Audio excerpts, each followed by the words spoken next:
Salut les amis, on est de retour avec Bell Ross et vous allez voir avec un invité très rock'n'roll, Morgan, qui va nous parler de sa BR03 92 style. Est-ce qu'on la connaît cette montre? Si vous ne la connaissez pas, de toute façon, vous allez la reconnaître puisque on pourrait dire que c'est l'âme de Bell Ross, une montre carrée avec un cadre en rond et un cadre en noir, une montre de pilote. C'est parti pour un nouveau Duel Time.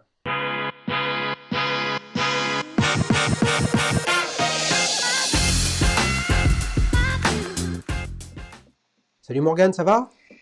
Salut Xavier, ça va et toi? Bah oui, je suis ravi de t'accueillir.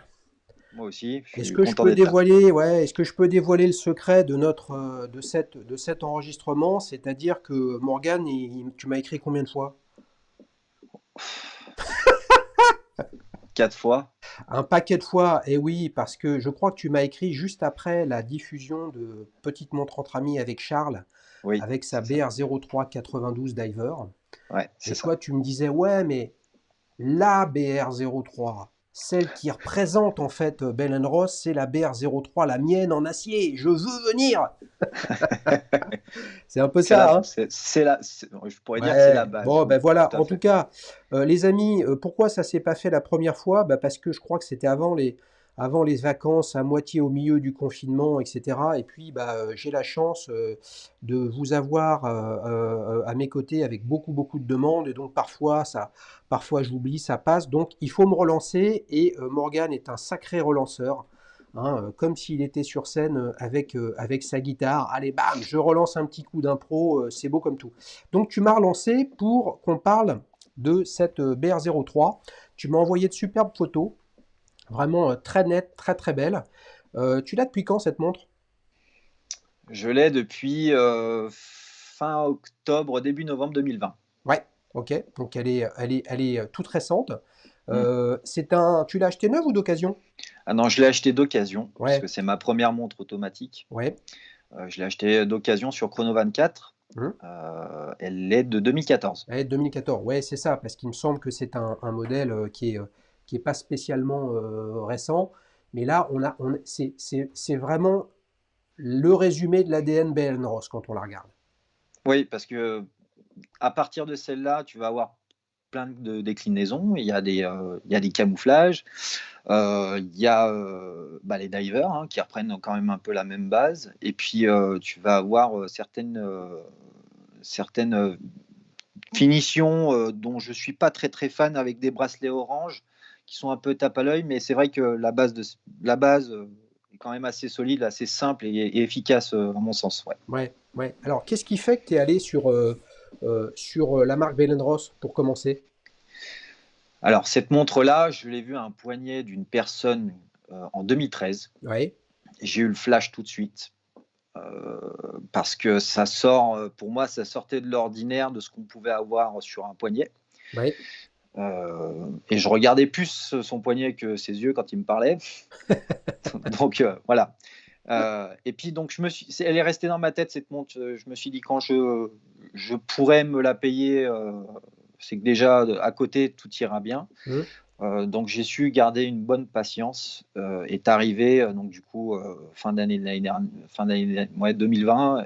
Et là je me suis lancé. Voilà, j'ai commencé à un peu à m'intéresser un peu plus profondément sur la marque et effectivement j'ai regardé plein de modèles et j'ai vu celui-là. Je dis non mais c'est vraiment celui-là qui valide mon choix.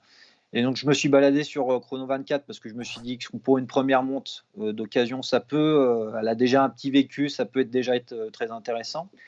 Et puis voilà, je l'ai acheté à une personne d'Angleterre.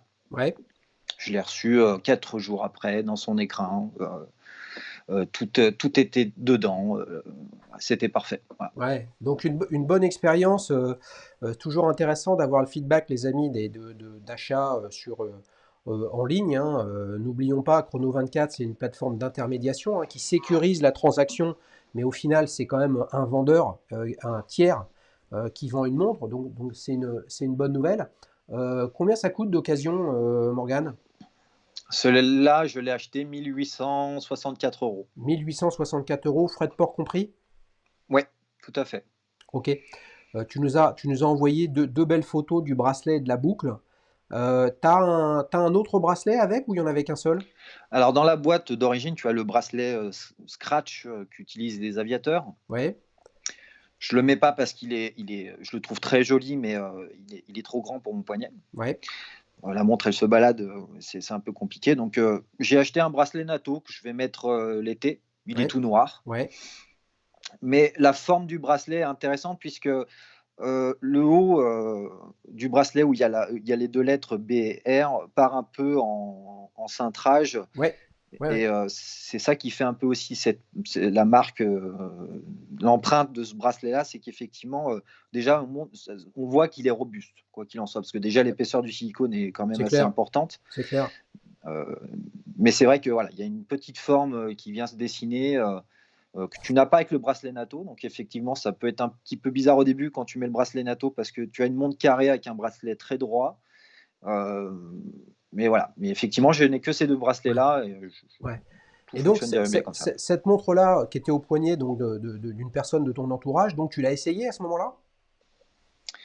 Alors, d'une personne de mon entourage, non, je ne l'ai pas essayé. Je Non, l'ai tu pas l'as pas. essayé parce que je Donc l'ai c'est pas une montre essayé. que tu as achetée sans l'essayer.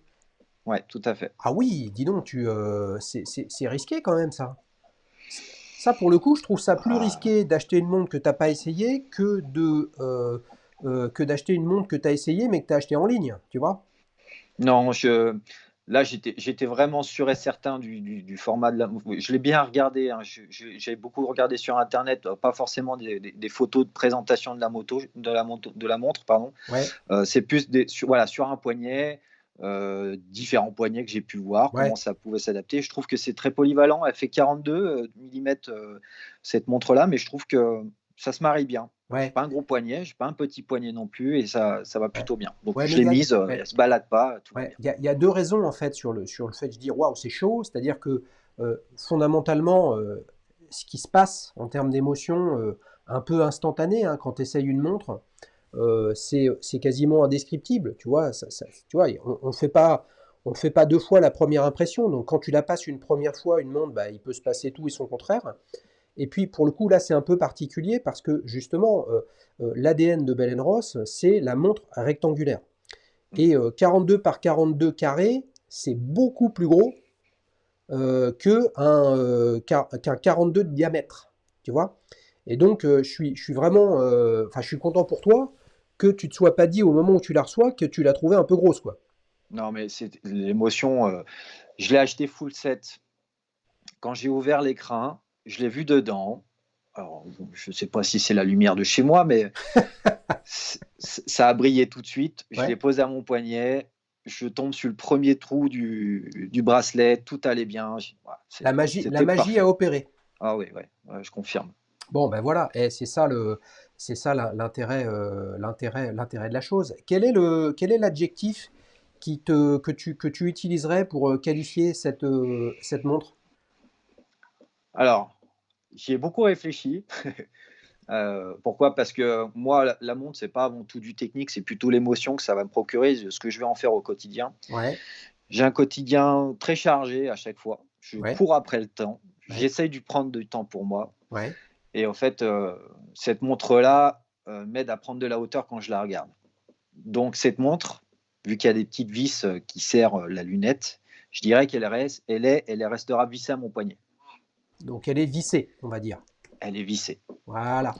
Ah ouais, bah ouais, tu sais quoi? Là, tu as le droit à un petit coup de trompette, puisque tu es le premier à avoir utilisé cet adjectif.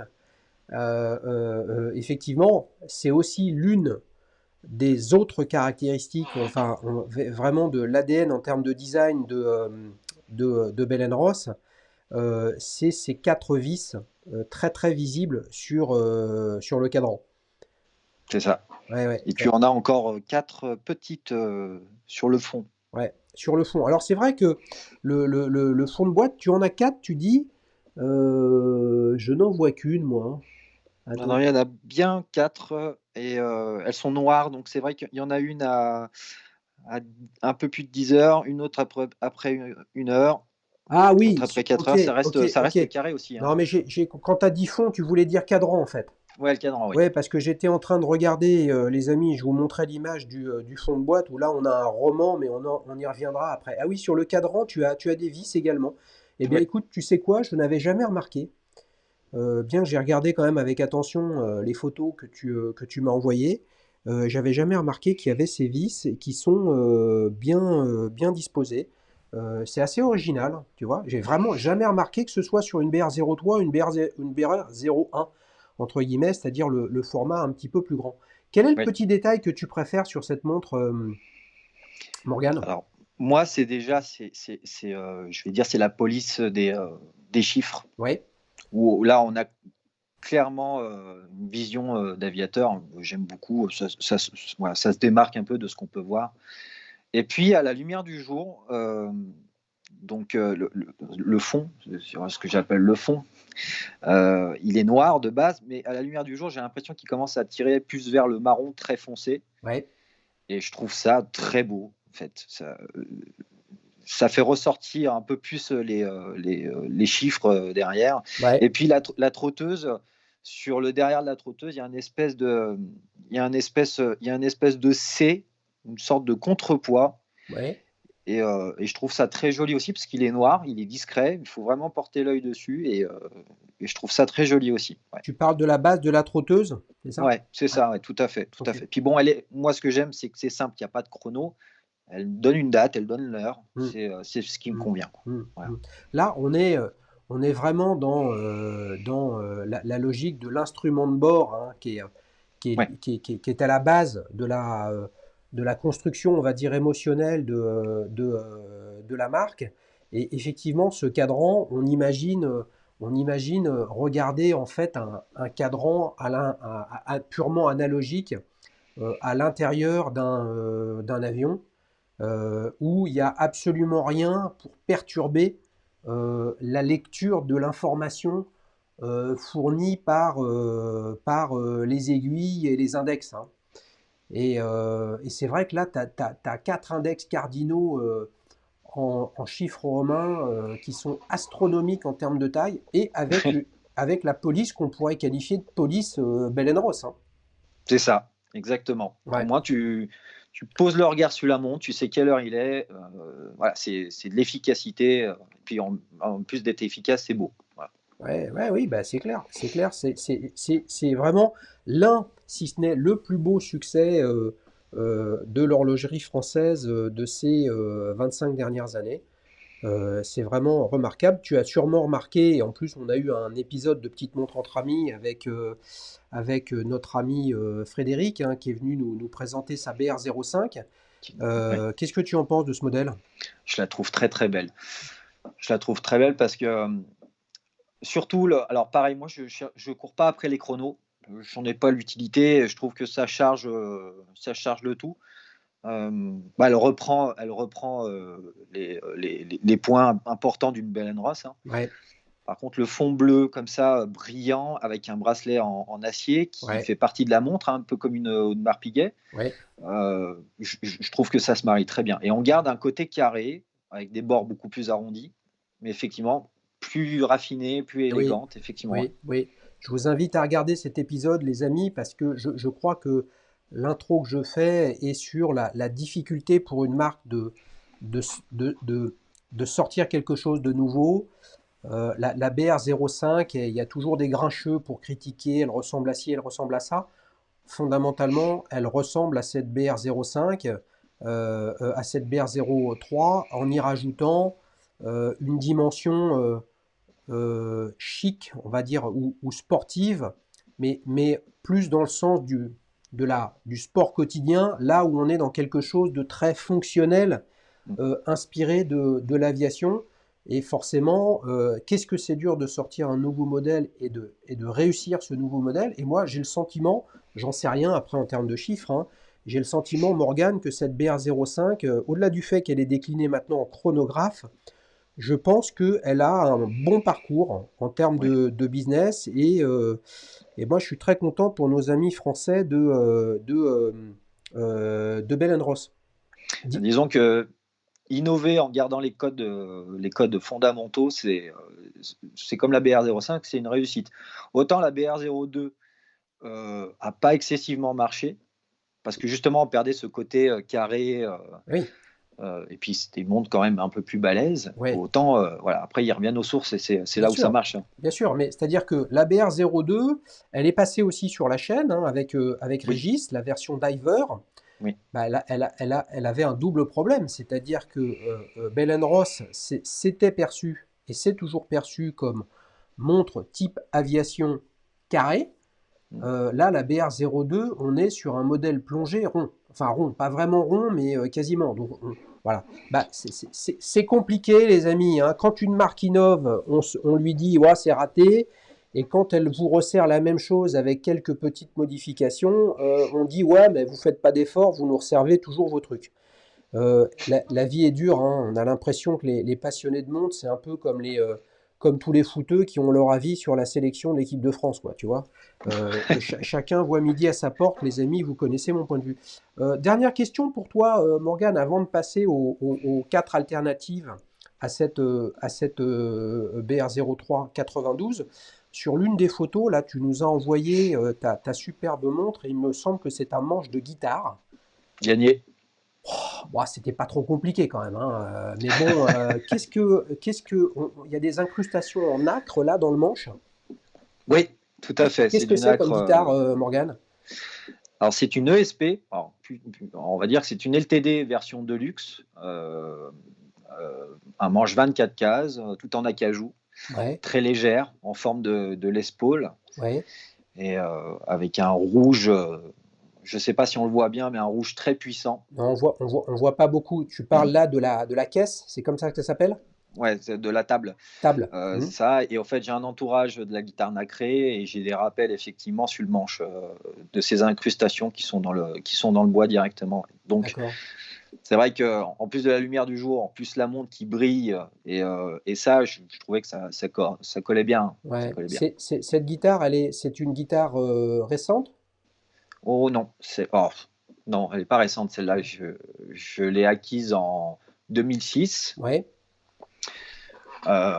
Et c'est ma première guitare importante puisque c'est une version de luxe. Donc c'est un peu comme les custom shop chez Les Paul. C'est des séries qui sont faites esthétiquement un peu plus poussées. Ouais. Et elle a des micros actifs. C'est une guitare qui est très polyvalente, qui est très légère, où il y a beaucoup de cases dessus. Et je m'en sers tout le temps, tout le temps. Tout le temps. Waouh. J'en ai plusieurs, mais celle-là, c'est Ouais. celle où je me sers Tu le vois, plus souvent. Ouais. moi qui suis pas musicien, les amis, peut-être l'êtes-vous ou non. Là, une guitare, tu as un champ de perspective et de passion qui est aussi vaste que l'horlogerie. Et il y a une nuance fondamentale entre les deux, c'est que là où une montre à peu de choses près ne s'utilise pas, c'est-à-dire qu'au mieux elle se regarde pour vous fournir l'heure, sous réserve que vous n'ayez pas l'heure plus rapidement avec votre téléphone par exemple, là une guitare ça s'utilise. Tu la tiens, tu la prends, tu la sens, et elle sort du son, et elle sort le son que tu arrives à sortir avec, quoi. Ouais, c'est ça. C'est ça. Et c'est surtout les premiers accords que tu vas donner avec ton réglage qui va te procurer une certaine émotion et que Ouais, je peux retrouver dans ma montre aussi quand je la regarde tous les jours. Parce ouais, que des fois, je la regarde, je regarde pas l'heure, hein, juste je la regarde. Donc, ouais. Si on peut juste tirer quelques minutes sur le comparatif guitare-montre, quand tu achètes une guitare ou que tu essayes une guitare, tout de suite, il y a une affaire il y a une affaire physique, tu sais, tu te sens bien avec, elle est à ta taille, elle n'est pas trop lourde, le manche il glisse bien, enfin, il y a une vraie dimension, tu vois, physique palpable, beaucoup plus forte qu'avec une montre. tout à fait. Tout à fait. Maintenant, après, j'ai comment dire? Moi, une guitare, quand j'en repère une, c'est que déjà, c'est un peu comme la montre où je l'ai vue avant, je l'ai déjà entendu sonner avant de mes propres oreilles. Après, esthétiquement, il y a des modèles qui se différencient plus d'autres, mais moi, j'aime bien rester quand même sur le standard parce que j'aime bien ça. J'aime pas trop les choses exotiques. J'aime l'efficacité. Mais c'est quoi une guitare exotique? Une guitare exotique, on va dire une Flying V Non, mais avec la. elle est exotique en termes de design ou elle est exotique en termes de... Ah, tu peux avoir les deux. Alors, je vais dire plus design parce que bon, un public te regarde aussi avec une guitare, donc tu es aussi content d'avoir une guitare que tu aimes et qui est effectivement exotique. Après, c'est voilà, c'est mon avis, hein. Une Flying V, je suis pas très fan parce que voilà, la sangle passe derrière l'arête et bon, tu peux pas la poser sur tes genoux quand tu veux jouer assis. Tu es obligé de mettre le V entre tes cuisses. Voilà, et puis de l'autre côté, tu vas avoir une Telecaster toute simple, avec des micros simples bobinage, mais qui fonctionnent super bien. Voilà, donc et comme ma BR03 92 style, c'est la style, mais elle est efficace, elle est jolie, elle peut aller avec plein de choses, comme mes guitares. En fait, je cherche aussi de la polyvalence. Ouais. Je suis pas trop pénible sur le fait que voilà, le manche est lourd, voilà, les cases sont grosses. Non, je m'adapte, je m'adapte. Voilà, parce que la passion, elle prend le dessus au bout d'un moment. Donc Hmm. effectivement, voilà, c'est pareil pour ça. Ça marche. Eh ben, écoute, c'était top. Merci beaucoup pour ce petit parallèle entre petite montre entre amis et petite guitare entre amis. On a entendu quelques noms qui résonnent pour les passionnés de rock, hein, Les Paul, Telecaster. Évidemment, il y a la Fender Stratocaster que beaucoup de guitar héros, hein, ont utilisé. Qui ai-je entendre? Le grand guitariste dit God, hein, le guitariste de Cream, des New Yardbirds. David Euh, Gilmour, et voilà, tout un tas de grands guitaristes. Puis après, il y a les Les Paul, tu en as un petit peu parlé, il y a les Gibson, il y a un petit peu de tout, etc. C'est clair que ça fait rêver pour moi qui ne suis pas musicien, pas issu d'une famille de musiciens. La guitare, c'est quand même un truc en termes de son, en termes de rêve, en termes de projection, en termes de comment se faire plaisir tout seul avec sa guitare et son ampli, c'est quand même un truc sacrément sympa. Tu vois, moi, quand j'ai envie de passer un bon moment tout seul avec mes passions, bah, je vais jeter un œil à mes montres.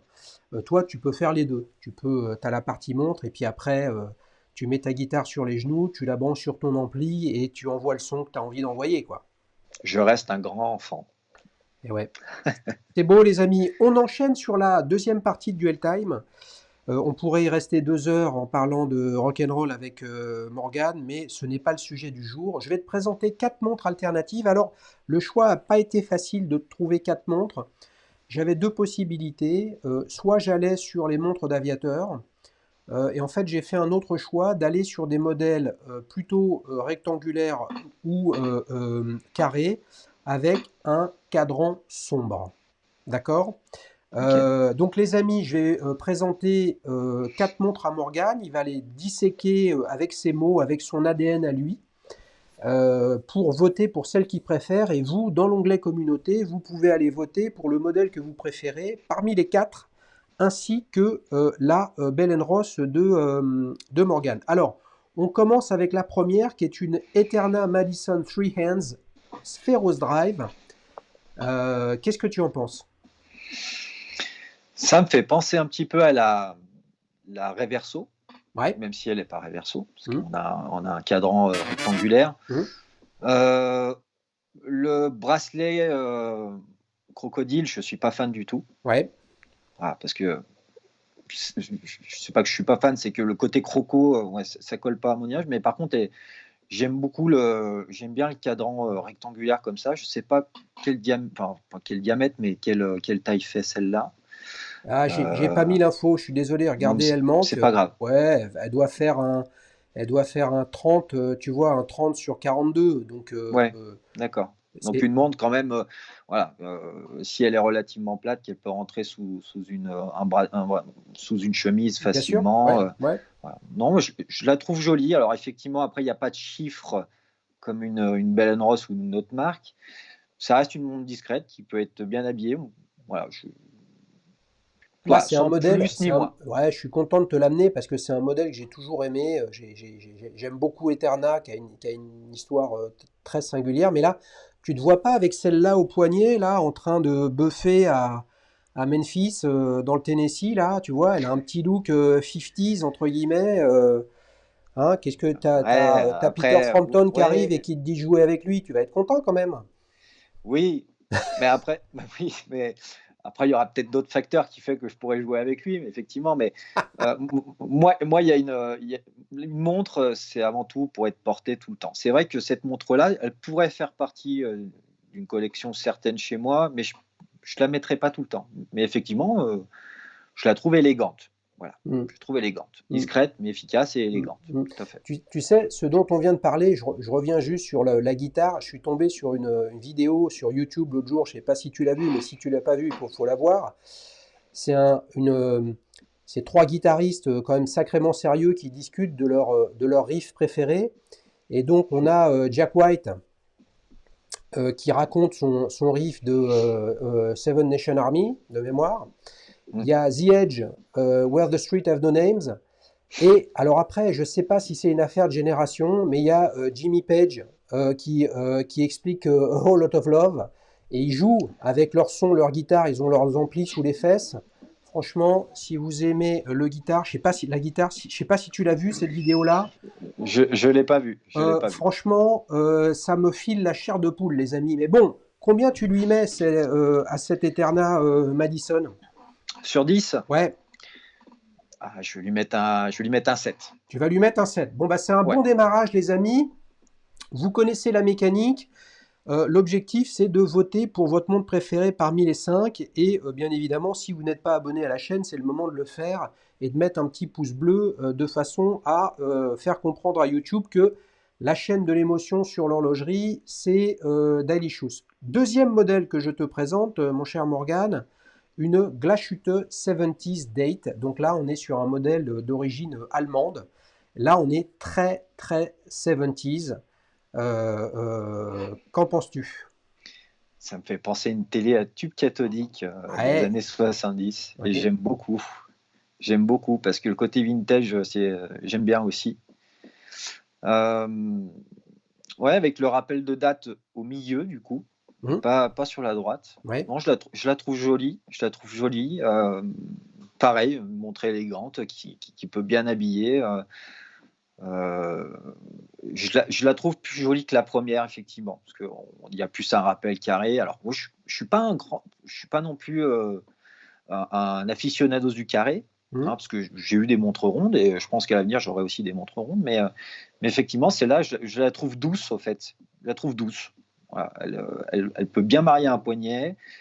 Pareil, polyvalente. Je pense qu'elle peut aller avec pas mal d'habits, pas mal de dress code. Elle est jolie. J'aime bien. Mhm. J'aime bien Là, celle-là. tu réagis pas sur le bracelet en croco? Bah, parce que, parce que bon, un bracelet slash change. Non, effectivement, il y a un bracelet en croco. Alors, ouais, bon, après, Ce qui te gêne, c'est l'animal qui est élevé pour être. ouais, alors oui, C'est- il y a ça, il y a le côté brillant du bracelet aussi, ouais. où il faut aimer, hein, mine de rien. Mais non, non, là, j'ai l'impression que, bon, ouais, je vois pas à 100% le bracelet, je pense qu'il est quand même un peu moins marqué que le premier, Mhm. puis plus clair aussi. Mhm. Donc, bon, Ok, je pense que ça peut coller. ok. Combien tu lui mets de 0 à 10 à celle-ci? Ah, je vais lui mettre un petit 8. Un petit 8 sur 10 pour cette Glashütte 70s Date. Troisième alternative, une Vempe. Donc là, on est sur un hybride, donc on va dire format tonneau. Vempe étant un gros distributeur historique hein, du 19e d'horlogerie et qui, il y a quelques années, a décidé de lancer sa propre marque. Alors, du 37 par 45,6, Ouais, ça doit faire un sacré tonneau. ouais. Euh, Bon, après, il y a les Richard Mille qui sont aussi assez cossus pour ça. Mm. Alors, j'aime bien parce que du coup, on n'a pas de trotteuse, on a l'aiguille seule en dessous. Il n'y a pas de date, c'est pas très grave, mais non, je la trouve jolie. Je la trouve jolie. Le bracelet m'a l'air d'être, je sais pas ce que c'est comme matière. C'est du croco Euh, aussi. c'est du croco aussi, Croco disons. Ouais, d'accord. alligator, ouais. Ok, mais un peu plus mat celui-là. Mm. Effectivement. Non, je la trouve jolie. Pas autant que la deuxième que tu m'as fait voir, mais celle-là, ouais, je la trouve sympa. Je la trouve sympa. Il manque le 6 en bas, ça fait voilà, pour faire apparaître chronomètre. Elle est jolie. Je connaissais pas cette marque. Mm.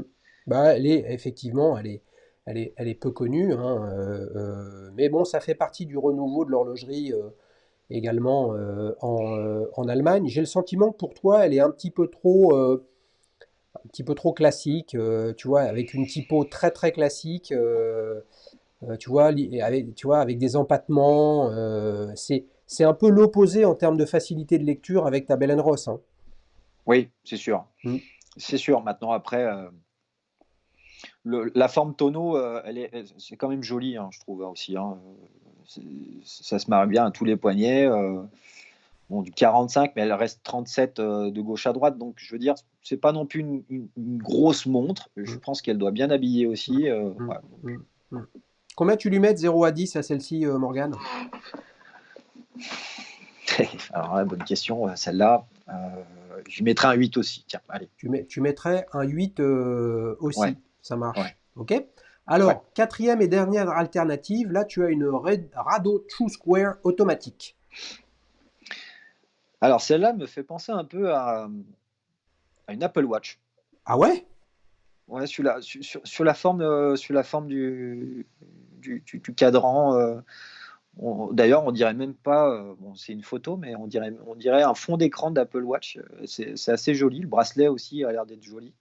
Ouais. Euh, moi, j'aime bien. En plus, c'est du 38 et le 38, ça va à une femme, ça va à un homme. Ouais, elle m'a l'air d'être assez efficace cette montre-là. Elle est jolie, elle est très jolie. J'aime bien. C'est quoi? C'est de l'or ou c'est du cuivre Non, non, les non, je aiguilles? pense que c'est du plaqué or ou c'est un traitement PVD couleur or. Là, on est vraiment dans l'ADN de la marque Rado qui est très performant sur tous les matériaux inrayables, historiquement, hein, puisque ils ont, je crois, ce sont les premiers avec le modèle Diastar dans les années 70 à avoir sorti des montres. Notamment avec des carrures, des boîtes, des bracelets entre guillemets inrayables. Ils ont beaucoup utilisé la céramique. Voilà. Et là, pour le coup, on est sur une montre quasiment carrée, cadran noir, très très épurée, tu vois. Mais effectivement, on pourrait imaginer que le cadran, en fait, est un cadran digital, quoi. C'est-à-dire qu'il n'y a pas vraiment Ouais, d'aiguille, et d'où le parallèle avec l'Apple Watch, quoi. ouais, tout à fait, ouais, tout à Mm. fait. Mais en tout cas, sur les quatre montres que j'ai pu voir, le point commun qu'elles pourraient avoir, c'est elles sont complètement intemporelles. Euh, Tu as des montres voilà, des années 70 où des personnes vont les porter encore pendant 30, 40 ans et elles garderont toujours le même éclat. Elles n'auront pas Mm. vieilli. Mm. Mm. Voilà, comme je disais, la Reverso, hein, la Reverso, on peut la retrouver à des poignets de jeunes hommes, comme on peut Bien sûr, retrouver bien un sûr, bien sûr, poignet bien sûr. de jeunes plus Bien âgés. sûr, Voilà, mais non, mais effectivement. c'est là où c'est intéressant. C'est que spontanément, lorsque je te présente cette Eterna, eh bien là, on est vraiment sur un modèle rectangulaire et donc ça te fait penser à une Reverso. Et c'est ça qui est compliqué. C'est-à-dire il y a peu de montres carrées et rectangulaires sur le marché. Si elle est très rectangulaire et on va dire habillée, c'est-à-dire pas type instrument de bord ou plongeuse ou quoi que ce soit, même si une plongeuse rectangulaire, je crois que j'en ai jamais vu, c'est un problème parce que tout de suite, on y voit le marqueur d'un autre modèle. Et forcément, c'est ce qui fait qu'une montre est entre guillemets iconique. C'est-à-dire que sortir une montre rectangulaire où tu vois, il y aurait des chiffres romains, tu m'aurais dit, on dirait une tank, tu vois, une Oui, c'est quartier. vrai. Voilà Mm. quoi. Donc, la moralité de tout ça, c'est que à cet Eterna, tu lui as mis un combien? Tu lui as mis un 7 de mémoire. Mhm. Ouais. La Glashütte 70s date, tu lui as mis un Un 8. 8. La Vempe Chronometer Movement, tu lui as mis Un 8 aussi. un 8 aussi. Et là, à cette Rado, tu lui as mis combien? Ah, je ne lui ai pas encore donné. Ah, Je viserais peut-être plus sur le 9 parce qu'effectivement, on a un bracelet ouais, en acier qui se marie bien avec. Ouais, je ouais. mettrais peut-être un 9 celle-là. Ouais. Un 9. Donc ça veut dire que le winner de ce Duel Time, aujourd'hui, Morgane, toi tu as élu La Rado. La Rado, exactement, True Square automatique. Je vous invite à aller voir sur leur site internet ce qu'ils ont Ce qu'ils ont à proposer, il y a une vraie filiation, il y a une vraie histoire, il y a un retour. Et puis pour le coup, celle-là, je trouve qu'elle elle ressemble pas tellement au modèle historique. Et là, on peut se dire, bah, c'est pas mal. Une marque qui se relance, ou en tout cas qui cherche à progresser et qui nous sort pas les rééditions, c'est quand même intéressant, quoi. Tu vois? Tout à fait, tout à fait. Mhm. Mais j'aime bien, j'irai m'enseigner sur celle-là, moi, tiens, ultérieurement. Eh ben, écoutez, c'est cool. Morgane, c'était vraiment un grand, grand plaisir de t'avoir sur cet épisode de Duel Time. Et puis, vous savez quoi? Je veux dire, moi, ce qui m'intéresse, et vous le savez, c'est l'humain, hein. C'est-à-dire qu'une montre, je vais dire un truc horrible, parce que cet exemple, généralement, c'est avec le violon, mais là, je vais le faire avec la guitare. Tu vois, avec la guitare électrique de Morgane, eh bien, sa guitare électrique sans Morgane, c'est juste des morceaux de bois qu'on peut mettre dans la cheminée pour faire du feu et récupérer un peu de métal pour faire de la récupération de déchets. Et donc l'intérêt d'une guitare, c'est le guitariste. Et oui, s'il n'y a pas de guitariste, tout ça ne sert à rien. Ben, une montre, c'est pareil. S'il n'y a pas le poignet qui est à l'intérieur du bracelet, à quoi ça sert? Heureusement, ça ne prend pas de place et ça peut rester dans un tiroir. Mais vous m'avez compris, pas de personne, pas d'intérêt. Et donc, tu sais que tu es le deuxième musicien qui passe sur la chaîne. Je ne sais pas si tu as vu l'épisode de Petite montre entre amis avec Arthur qui est trompettiste. Oui, oui, ça y est, je m'en souviens, oui. Eh bien les amis, le jour où on pourra faire un petit event pour les abonnés et les invités Daily Shoes, ben, on se débrouillera pour avoir Arthur et Morgane qui nous mettent un petit peu d'ambiance. Et puis on tirera au sort sur quel riff ou quel morceau va nous jouer Morgane. Et bon, si ça pouvait tomber sur Whole Lot of Love ou alors Where the Street Have No Names, je pense que Where the Street Have No Names, tu vas galérer grave. C'est quand même sacrément chaud. Hein? Ça va? Il triche un peu, The Edge. Donc, Eh ouais, ben oui, mais ils trichent tous un petit peu. Bon, vous avez compris qu'on avait un Morgan qui était le fils spirituel d'Eric Clapton. On te souhaite, eh oui, la légende, le dieu de la guitare. Je ne l'ai pas cité tout à l'heure, mais c'est à lui que je pensais. Écoute, c'était vraiment sympa, Morgane. Merci beaucoup. merci à toi, Xavier. C'était plus que super. Eh ben, écoutez, moi, je me suis régalé comme d'habitude. Les amis, si vous voulez participer, vous faites comme Morgane. Et Morgane, lui, il a fait deux trucs. D'abord, il a envoyé son formulaire sur www.dailyshoes.fr. Et puis, comme il a vu que ça n'avançait pas, eh bien, il m'a relancé. Et c'est ça, vous avez raison de le faire parce que j'ai beaucoup de demandes. Ça prend pas mal de temps. Je veux toujours faire ça avec passion, simplicité, pardon, et sincérité. Et donc, pas d'inquiétude. De toute façon, un jour ou l'autre, je vous répondrai, on en discutera, puis après, on verra si on peut faire une vidéo. Et tu le sais, Morgane, puisqu'on en a discuté forcément quelques minutes pour se mettre d'accord sur la date de l'enregistrement, il n'y a pas de mauvaise montre. Il n'y a que des bonnes histoires de montres à raconter. Et si vous voulez voir que des Rolex, eh bien, c'est pas ici. Si vous voulez voir des Rolex et d'autres marques, c'est ici. Si vous voulez voir toutes les marques, toutes les populations, tous les profils, tous les âges, tous les ADN, tous les niveaux sociaux, tout ce que vous voulez, sans distinction, eh bien, c'est ici. On parle de montre et avec les mots et ce qu'on aime. Allez, salut Morgane, à bientôt. Salut Xavier, Allez, merci. ciao, ciao. Salut.